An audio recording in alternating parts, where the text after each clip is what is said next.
classes. But we're still going to make it. I rearranged everything. So we do not have the luxury of studying only chapter 33 on Sunday. We need to study 3 chapters. So read 33, 34, and 35 for Sunday. And that'll keep us more or less on track. So, but tonight we are looking at chapters 25 to 32. So these are God's judgments on the foreign nations. And so you'll recall at the end of chapter 24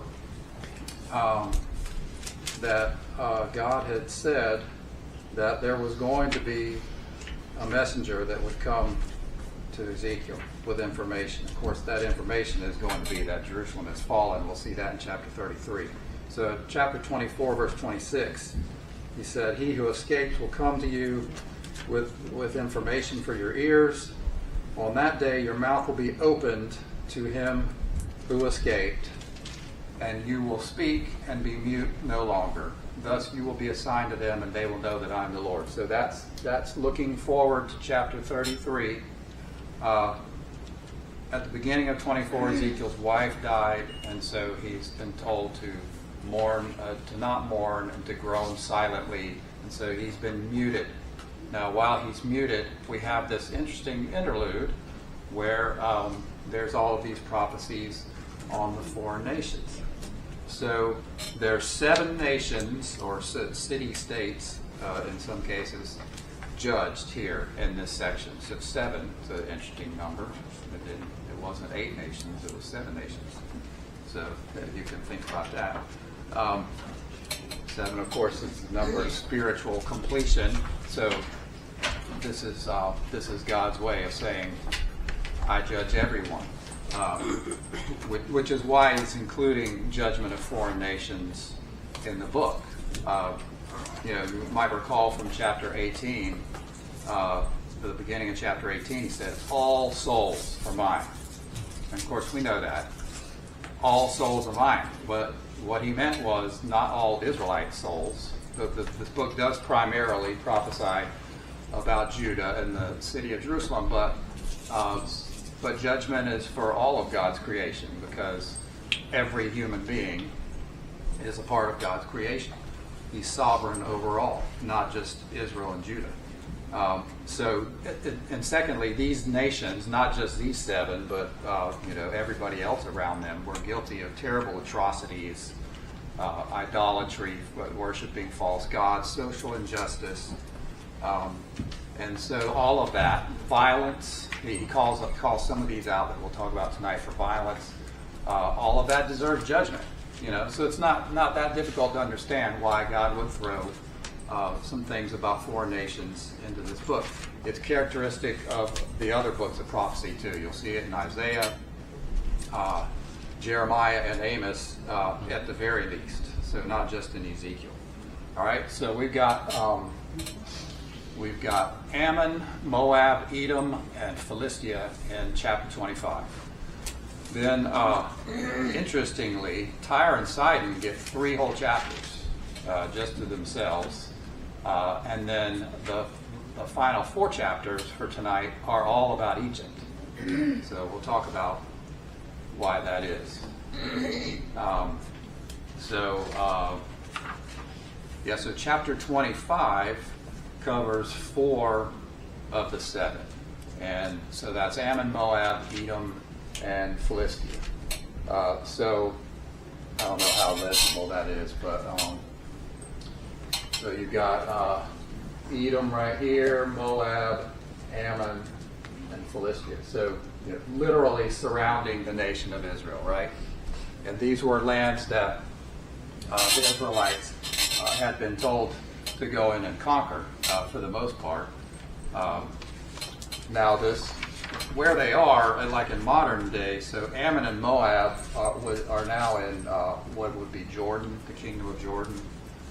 Edom's in southern Jordan and southern Israel, and Philistia is in Israel. Part of it's in the Gaza Strip, which of course is a hot spot of fighting these days. So that's where it is in the modern world. So let's talk about what we've got in chapter 25. So it starts out with the nation of Ammon. So the Ammonites. Ammon will rejoice at Israel's misfortune. So it says that in verses 3 and 6. Because you said, aha, against my sanctuary when it was profaned, and against the land of Israel when it was made desolate, and against the house of Judah when they went into exile. And then verse 6, because you clapped your hands and stamped your feet and rejoiced with all the scorn of your soul against the land of Israel. But God says, and he had said back in chapter 21, which we didn't have time to cover two class periods ago, unfortunately. God said in chapter 21, verse 32, there'll be fuel for the fire. That's where that came from. I should have inserted that in there. That's chapter 21, verse 32. They rejoice at Israel's misfortune, but God says you're going to be fuel for the fire. And so that happened. They were defeated by Nebuchadnezzar, just like everybody else was back then. It happened to a lot of people because Nebuchadnezzar was rising in power, and he was his armies were strong. He was able to overtake everyone. So that's what happened to the Ammonites. But even many years after their downfall, you can read in Nehemiah chapter 4, they're still pestering the Israelites. So this is a long time enemy of God's people. So I think that, for one reason, is a good reason why they're singled out as one of the bad nations to prophesy against in this book. Not just here, but God had already started it in chapter 21.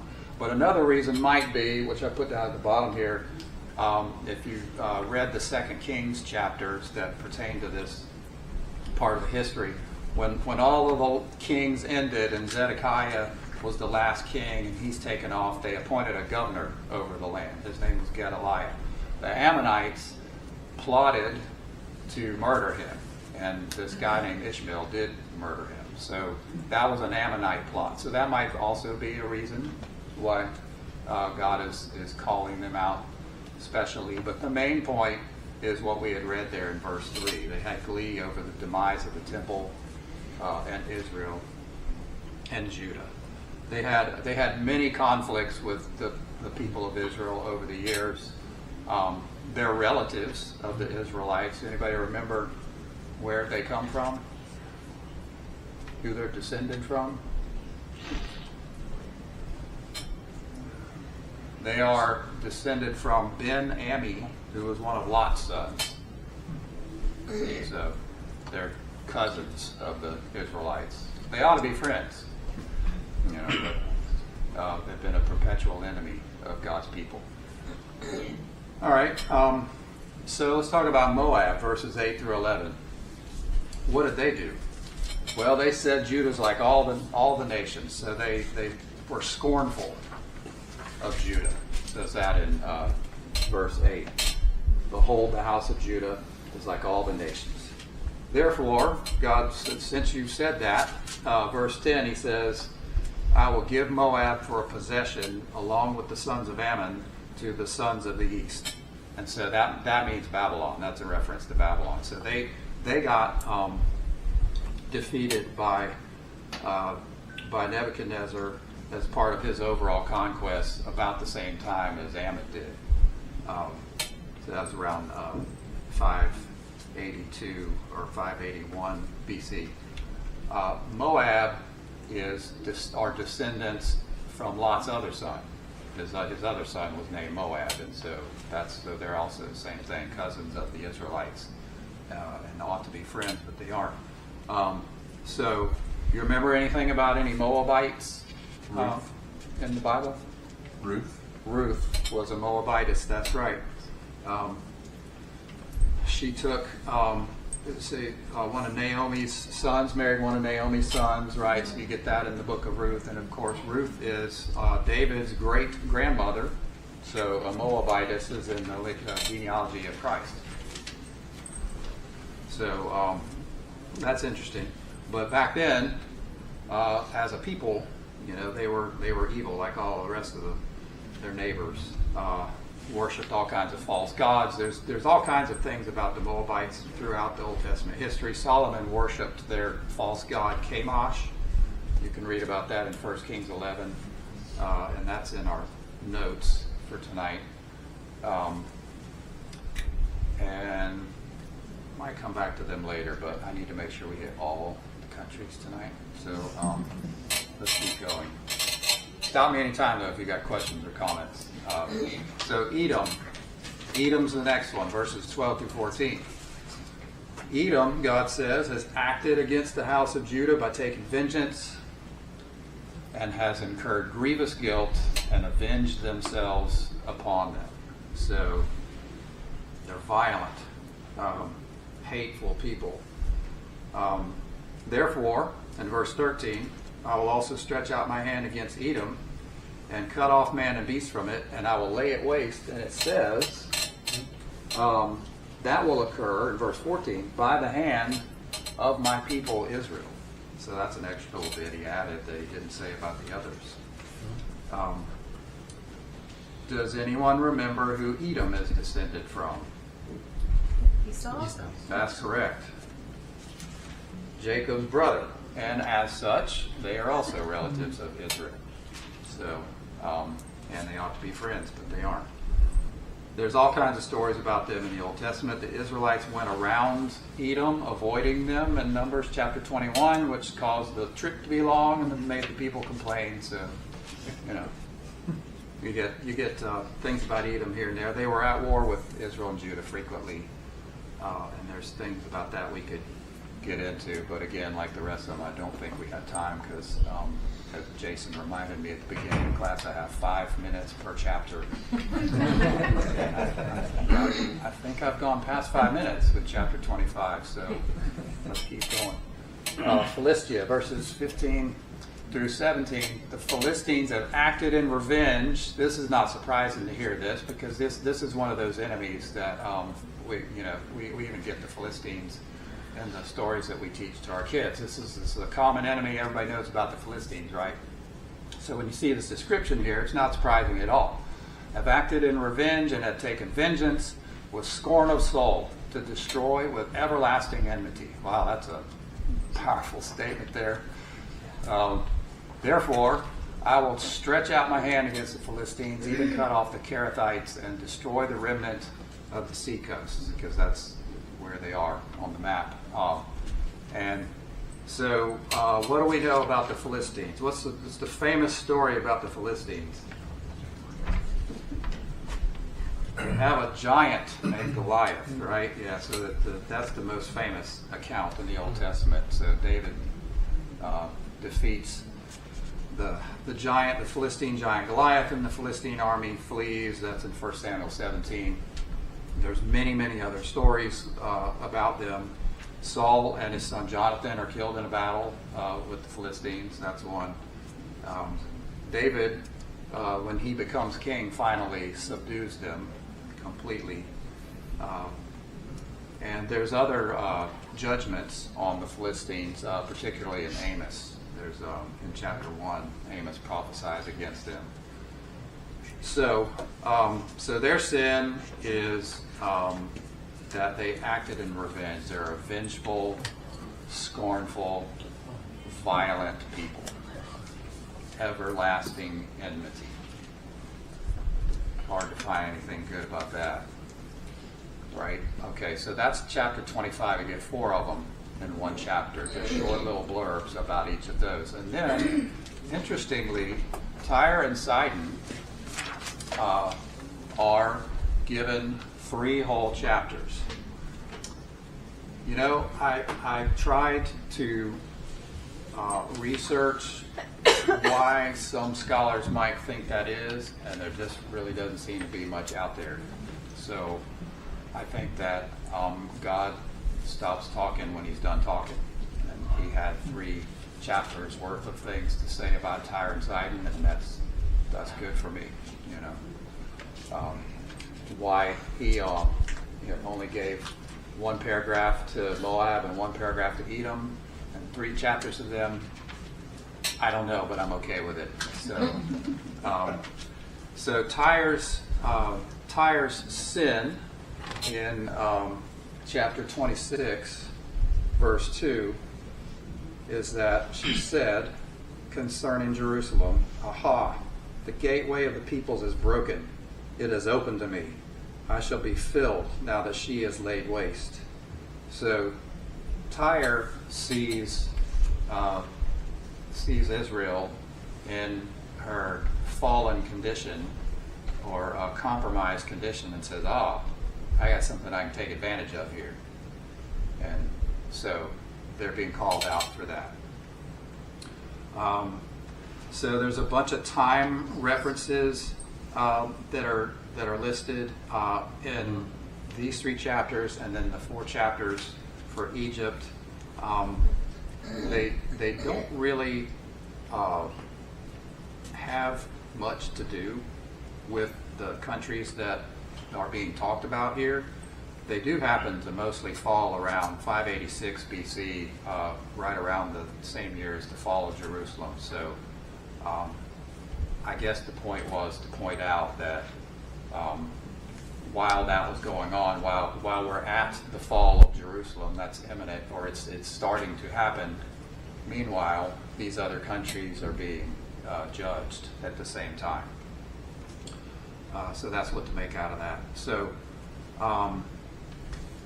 what happened to them? So in chapter 26, let's talk about some of the key things that are talked about in chapter 26. In chapter 26, God says, look at the end of verse 4. Let's read the whole verse 4. "They will destroy the walls of Tyre and break down her towers, and I will scrape her debris from her and make her a bare rock." So that's what God's going to do. Because you are who you are, and you're trying to take advantage of my people, I'm going to scrape you until you're a bare rock. Now, Nebuchadnezzar is going to be brought on them. So that's in verses 7 through 11. It says, "Behold, I will bring upon Tyre from the north Nebuchadnezzar, king of Babylon, king of kings, with horses, chariots, cavalry, and a great army. He will slay your daughters on the mainland with the sword, and he will make siege walls against you, and cast up a ramp against you, and raise up a large shield against you," and it goes on and on like that. So the defeat of Tyre by Nebuchadnezzar is prophesied here in 7 through 11. It is furthermore prophesied in verses 12 through 14, excuse me, and in particular, let's look at a sentence in verse 14. It says, "I'll make you a bare rock, you will be a place for the spreading of nets, you will be built no more." All right? So let's talk about that. And I'll go forward to, okay, so here they are on a map, Tyre and Sidon are both in modern day Lebanon. This did not happen until 333 BC. So Nebuchadnezzar attacked Tyre and desolated it, but did not conquer it and take it over and annex it into his territory. That happened with Alexander the Great a couple hundred years later. And so this is what Alexander the Great did. He built a causeway across the island and just completely destroyed that. And so now this is what it looks like. There's a whole lot of stuff underwater. The island part of Tyre is underwater. The ruins are still there. You can actually get a permit and go scuba diving on the ruins of Tyre. But just like God said in chapter 26, verse 14, they'll be built no more. And then there's other statements that he makes in the later part of 26, and then also 27, 28. Look at verse 20. Look at verse 19 of chapter 26. It says, "I will bring up the deep over you, and the great waters will cover you." So that's exactly what happened. That is a satellite image of what it looks like today. So exactly what God says did happen. All right. So let's talk about chapter 27. So in chapter 27, this is a lament over Tyre. And in this lament, Tyre is likened to a ship. And all of her beauty and all of her riches and all of her blessings are listed out in 25 verses here. So the first 25 verses of chapter 27, God just lists out all of these great blessings that Tyre had, all of these different nations and cities that they traded with. Like, for instance, verse 13, Javan, Tubal, and Meshach, they were your traders. With the lives of men and vessels of bronze, they paid for your merchandise. It just goes on and on and on like that. Horses and mules and ivory tusks and ebony were brought to pay you for things. And so they were like the cheap marketplace of that part of the world, right? And so, but what is said about that, starting in verse 26, is that Tyre's ship is going to sink. And so in verse 34 says, you are broken by the seas in the depths of the waters. So there's that thing about going underwater again. And then in verse 36, at the end of verse 36, he says, you will cease to be forever. So that's true. There's no more Tyre as a prosperous city-state doesn't exist, and most of it is now underwater. So this is a clear example of a prophecy that happened hundreds of years before it came to pass, but it did come to pass. And it's obvious to everyone in the world today that it did come to pass. All right, in chapter 28, we have prophecies against the king of Tyre. In verse 2 of chapter 28, God says, you made your heart like the heart of God. He mocks the king of Tyre. In verse 3, says, behold, you are wiser than Daniel. He doesn't really mean he's wiser than Daniel. He's being sarcastic, you know. So that's interesting. But he's called out for being the most, he's called out for all of his stuff that he did against God's people. But he says, because of that, the most ruthless of the nations, in verse 7 of chapter 28, the most ruthless of the nations, I will bring strangers upon you, the most ruthless of the nations. That's Babylon that God's talking about there. Okay. And then at the end of chapter 28, we get a brief prophecy against Sidon, the other city over there on the coast. And there's a judgment of pestilence and blood pronounced, starting in verse 20 and going to verse 24. In verse 24, there'll no longer be a prickling briar or a painful thorn to my people. So just a quick little prophecy against Sidon. Most of these chapters, these 3 chapters, were actually about Tyre.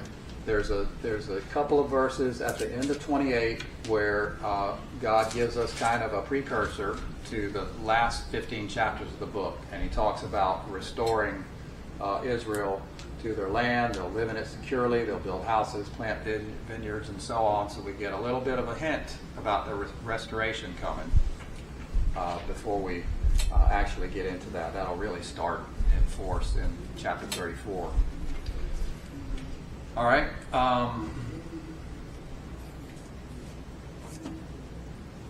Okay, we already looked at the map, right? Yeah, that's the siege of Tyre.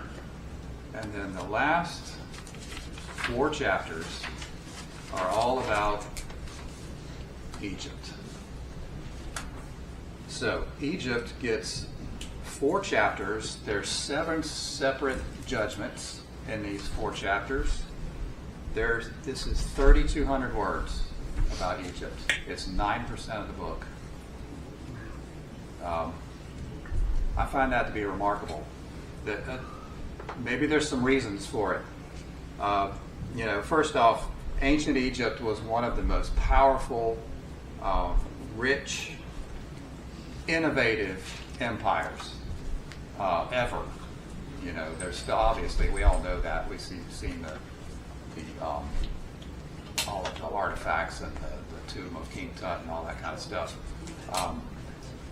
They still haven't figured out how they embalmed the dead bodies. You know, nobody has figured out how they did that. It's an undiscovered talent that they had. So they were highly innovative and powerful. They were also one of the most violent and idolatrous, right? I mean, they were truly, truly bad.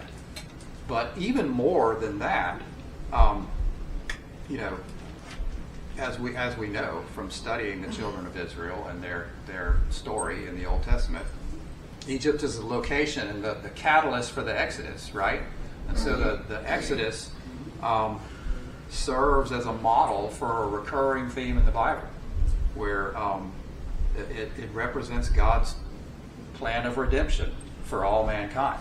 The people were slaves, literally slaves, in the land of Egypt. And so Egypt, as a metaphor, to bring that forward to us, represents slavery to sin. So that model was physical slavery, delivery, parting of the Red Sea, and salvation through water, just like baptism is. But the oppression occurred in Egypt, which represents slavery to sin. So I think since it is a metaphor for our salvation, that that Egypt is a metaphor for the world of sin in general. So God isn't just talking about Egypt, the empire of Egypt here. He's talking about sin in general. But they were literally guilty of a whole lot of bad stuff themselves, and so God addresses it here. In chapter 29, there's more time references, and God starts to call out Pharaoh. He says, set your face against Pharaoh, tells us in Ezekiel in verse 2, king of Egypt. The Pharaoh at this time, which was 587 BC, so this is 1 year before the fall of Jerusalem, was a guy named Hophra. And so in these next two chapters, 29 and 30, we'll get a listing of Egypt's sins, prophecy of defeat by Babylon. That's in the first 21 verses. And then in chapter 30, first half of chapter 30, there'll be more pronouncements of judgment on Egypt, and then there'll be talk of defeat of Pharaoh by Babylon, and the way God says that, he says the arm of Pharaoh will be broken by Babylon. So that's chapters 29 and 30.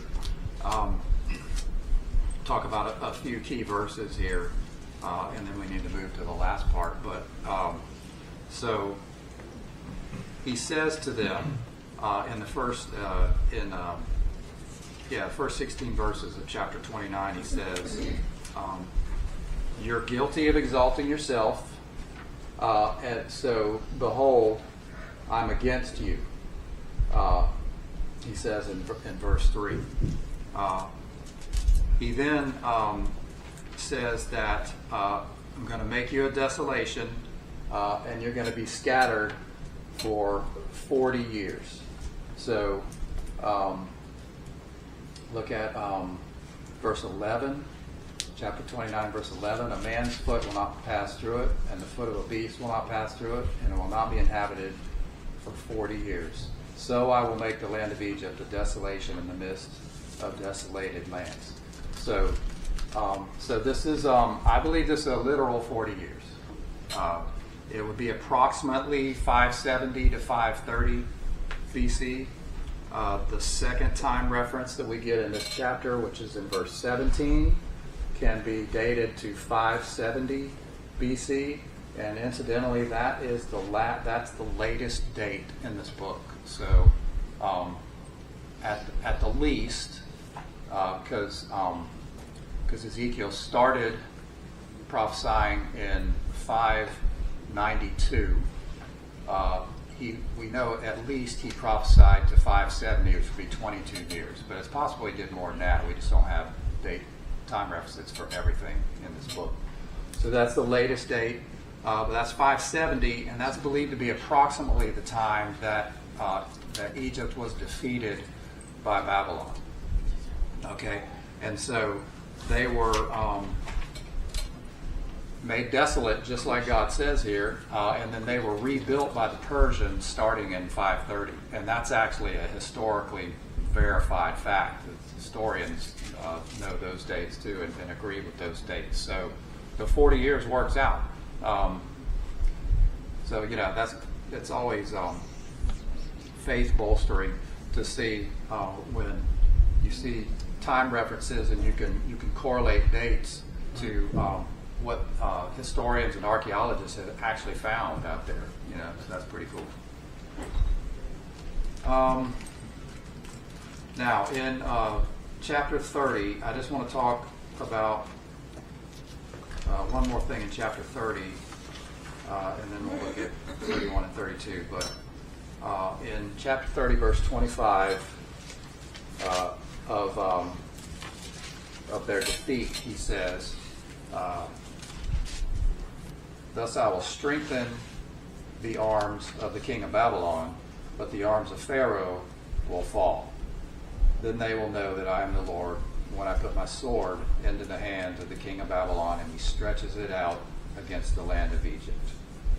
When I scatter the Egyptians among the nations and disperse them among the lands, then they will know that I am the Lord."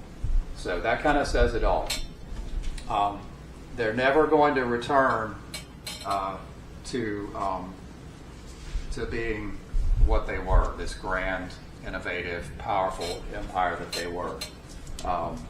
There, as it said, I skipped a passage I wanted to read in chapter 29, verse 14. What God said was going to happen to them at the end of verse 14, chapter 29. They will be a lowly kingdom. They once were a mighty empire, now they'll be a lowly kingdom. And that's true. It's true today. Egypt's still a country, but they're not the mighty, influential empire that they once were. They're just another country. Right? So yet again, we see that the prophecies made by Ezekiel from God have come true. All right, and then finally, in chapters 31 and 32, so 31, Egypt is warned, beware, take heed of what happened to Assyria. So Egypt is essentially compared to Assyria and says you've lived like them, you've been ruthless like them, go look at what happened to them. So God kind of runs through some of that. And so Assyria becomes a warning to proud Egypt. And God uses an allegory here. So starting in verse 3, he says, Assyria was great, like a big tall cedar, big tall beautiful cedar in Lebanon. But this tree fell. And so in verses 3 through 9, we see the whole thing about her being this big, tall, beautiful cedar. And then in verses 10 through 14, God talks about Assyria's haughtiness. And said, like in verse 10, he says, "Because it is high in stature and has set its top among the clouds, and its heart is haughty in its loftiness, therefore I will give it into the hand of a despot of the nations. He will thoroughly deal with it. According to its wickedness, I have driven it away." Well, that was Babylon again. Assyria got defeated by the Babylonians just like everybody else did.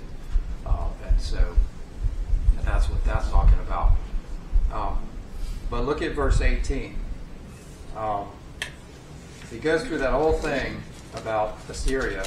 And then in chapter 31, verse 18, he says, "To which among the trees of Eden are you thus equal in glory and greatness? Yet you will be brought down with the trees of Eden to the earth beneath. You will lie in the midst of the uncircumcised with those who were slain by the sword. So is Pharaoh and all of his hordes. So he says that after I skipped a part. So there's a part where God talks about Assyria going down to Sheol. So Assyria enters the realm of the dead, and the people around her are comforted in Sheol. And so in verse 18, what God's saying is, he's talking to Egypt, saying, what makes you, Egypt, think you're going to be any different than them? That's essentially what verse 18 is saying. It doesn't literally say that, but that's the meaning of verse 18. You're going to go down to Sheol just like them. And so we see just that in chapter 32. So in chapter 32, there's another lament over Pharaoh and Egypt in the first half of chapter 32. So he says, you compared yourself, in verse 2, you compared yourself to a young lion of the nations, yet you are like a monster in the seas. So he's talking to Egypt there. You're not a lion, you're a monster. And so, again, he calls them out, verses 3 through 16, he calls them out for haughtiness, and he says, I'm going to devastate your pride through Babylon. Verse 12, they will devastate the pride of Egypt, and all its hordes will be destroyed. And then in the last half of chapter 32, Pharaoh descends to Sheol. So I think it's interesting that we see consciousness as there in Sheol. He says at verse 31, chapter 32, verse 31. So he's gone to Sheol, and says these Pharaoh will see, meaning everybody else who was already there before him, and he will be comforted for all his hordes slain by the sword, even Pharaoh and all his army. So what I take from that is that when Egypt, or when Pharaoh gets to the realm of the dead and sees what company he's in there, he won't feel so bad. It doesn't mean he's in a good situation, but he won't feel so bad. That's what will be comforted means. One thing that I get from that is that there's consciousness in the realm of the dead, right? This Hades or Sheol, whatever you want to call that. There's not a whole lot of evidence in the Bible for what exactly that's going to be like. The parable or the account of the rich man and Lazarus is one that people use, and there's scant evidence for what that middle ground in between life on this earth and Judgment Day is going to be like. But one thing we know from here is that you'll be conscious, because Pharaoh was, right? So that's one application we can take from that. All right, well, I skipped a whole bunch of stuff. You know, that was, I don't know how many thousands of words there were. I read the whole thing many times, but no possible way to cover that verse by verse in one class period. So since we have a couple of minutes, did the first bell ring? No? It's got to any second now. We can talk about some applications, and if you guys have any that you've been thinking of, feel free to bring them up too. There we go. So one that we already kind of talked about is that God is true and His prophecies come true. These that we have seen tonight, several of them, you can see irrefutable evidence in the world today that these prophecies came true. And we also have irrefutable evidence that this book was written thousands of years ago. So, you know, what are you going to do with that? You have to draw a logical conclusion from that, right? So, another application I thought of was that God's in control. We've talked about that one before too. He's in control over all the nations. He said that in Daniel chapter 5. He rules over the kingdoms of men. And these were 7 examples that he cited in these passages where he's in control of what's going to happen to them. And he brought all of these nations and cities to an end. Another thing that I got from it was that in those 2 verses talking about restoration is that God continues to remind his people that he loves it. Because there's going to be a time, he's saying, when your enemies won't be harassing you anymore or oppressing you. So that's proof that he loves his people, right? And then another one that I thought of, and then this will be the last one, we can go, but Tyre, all of those 3 chapters about Tyre and all of her riches and blessings. Tyre was an extremely prosperous city, and it came to nothing. They were so rich, and now it's underwater, And it reminds me of when Jesus said in Mark 8, what does it profit a man if he gains the whole world and loses his soul? Or what will a man give in exchange for his soul? What if you had the whole world? Tyre didn't have the whole world. The richest man in the world right now doesn't have all the assets in the world. And yet Jesus was saying, what if you had all the assets in the world, but you lost your soul? Wasn't worth anything. And so that's what I'm reminded of when I read about Tyre.